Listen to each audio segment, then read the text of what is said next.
এ দুনিয়াবাসী আল্লাহর গোলাম বন্ধু, দুনিয়ার জমিনে আমাদের এত সম্পদ দিয়েছেন ওই মাওলায় আল্লাহ পাক।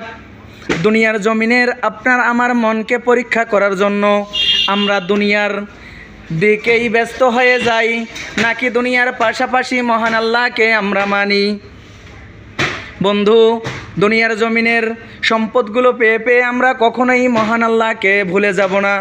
তার কারণ দুনিয়ার জমিনের যদি সম্পদ পেয়ে দুনিয়ার নিয়ামতের মালিককেই ভুলে যাই, তাহলে আপনার আমার মতো বোকা দুনিয়ার জমিনে আর কেউই থাকবে না। দেখেন কত সুন্দর সুন্দর ডিজাইন করা, কত সুন্দর সুন্দর খাট, শোকেস, পালং, মোট কথা ঘরের সাজ।